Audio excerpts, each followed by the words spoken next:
पिछले सबक में हम सार्कामिया तक पहुंचे थे।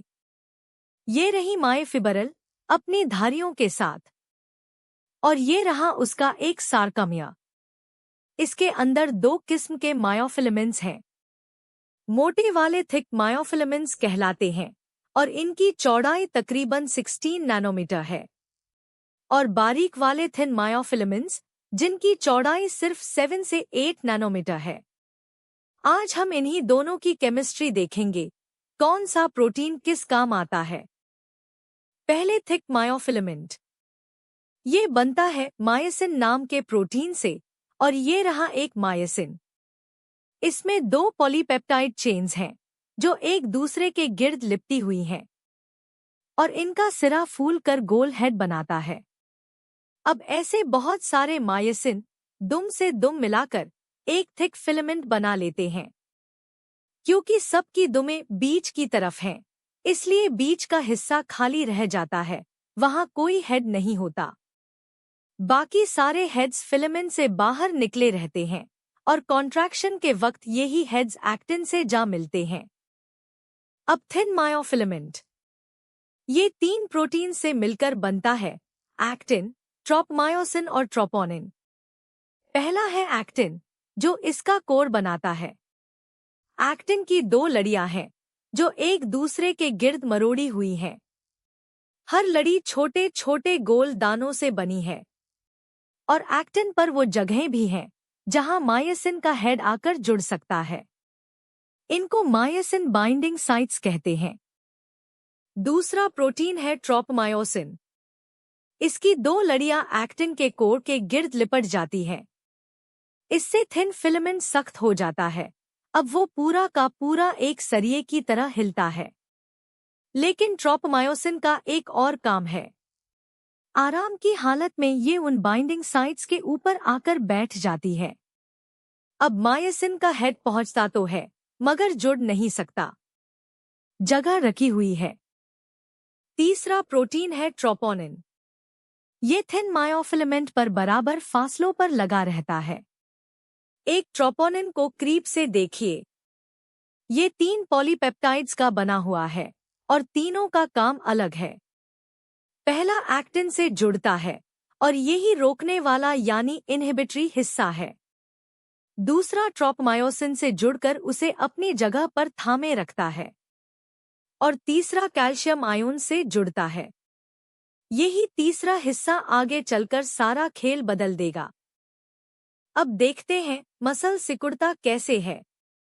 इस तरीके को स्लाइडिंग फिलामेंट मॉडल कहते हैं। ये रहा एक सार्कामिया 2 Z लाइंस के दरमियान। बीच में थिक फिलामेंट्स वाला अ बैंड, और किनारों पर आई बैंड। अ बैंड के बीच का वो हिस्सा जहां थिन फिलामेंट नहीं पहुंचता, एच जोन कहलाता है। अब मसल सिकुड़ता है। थिन मायोफिलामेंट्स थिक वालों के ऊपर सरक जाते हैं। दोनों का ओवरलैप बढ़ जाता है, Z लाइंस करीब आ जाती हैं, और आई बैंड और एच जोन तंग हो जाते हैं। मगर अब बैंड वैसा का वैसा रहता है, क्योंकि थिक फिलामेंट की लंबाई बदलती ही नहीं। गौर कीजिए, किसी फिलामेंट ने अपनी लंबाई नहीं घटाई, वो सिर्फ एक दूसरे पर सरके हैं। ये पूरा अमल 4 कदमों में होता है। पहला कदम, आराम की हालत। सार्कामियाज अपनी आम लंबाई पर हैं।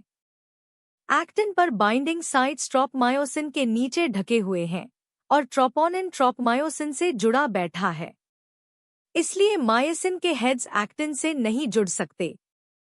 मगर ये हेड्स खाली नहीं हैं।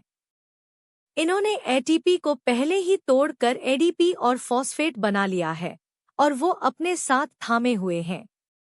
यानी हेड तैयार खड़ा है, बस जगह खुलने का इंतजार है। दूसरा कदम, नर्व इम्पल्स का आना। एक मोटर न्यूरॉन मसल फाइबर तक आता है। सिनैप्स पर वो एक न्यूरोट्रांसमीटर छोड़ता है, जिसका नाम एसिटिलकोलिन है। ये सार्कोलेमा को उकसाता है कि वो अपना इलेक्ट्रोकेमिकल इम्पल्स पैदा करे।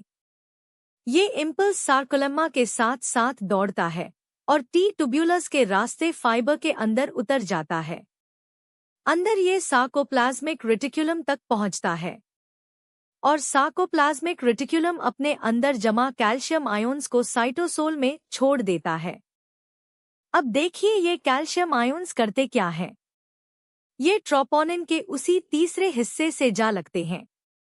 जुड़ते ही ट्रोपोनिन मुड़ता है और ट्रोपोमायोसिन को खींचकर बाइंडिंग साइट्स पर से हटा देता है।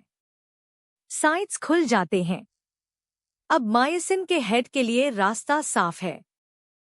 तीसरा कदम, क्रॉस ब्रिजेस और पावर स्ट्रोक। खुले हुए साइट्स पर मायोसिन के हेड्स जाकर जुड़ जाते हैं। इसी जोड़ को क्रॉस ब्रिज कहते हैं। जुड़ते ही हेड अपना एडीपी और फॉस्फेट छोड़ देता है और उसकी शक्ल बदल जाती है। वो सार्कामिया के बीच की तरफ झुक जाता है। झुकते हुए वो एक्टिन फिलामेंट को अपने साथ खींच लेता है। इसी खिंचाव को पावर स्ट्रोक कहते हैं। इससे सार्कामिया छोटा हो जाता है, जेड लाइन्स करीब आ जाती हैं और एच जोन गायब हो जाता है। अब बैंड की चौड़ाई नहीं बदलती। पड़ोसी अब बैंड्स बस एक दूसरे के करीब आ जाते हैं और ये सब कुछ तमाम सार्कामियर्स में एक ही वक्त पर होता है, इसीलिए पूरा मसल सिकुड़ जाता है। चौथा और आखिरी कदम, हेड का एक्टिन को छोड़ना। खींचने के बाद मायोसिन के हेड को एटीपी का एक नया मोलिक्यूल मिलता है। ये मिलते ही हेड एक्टिन को छोड़ देता है।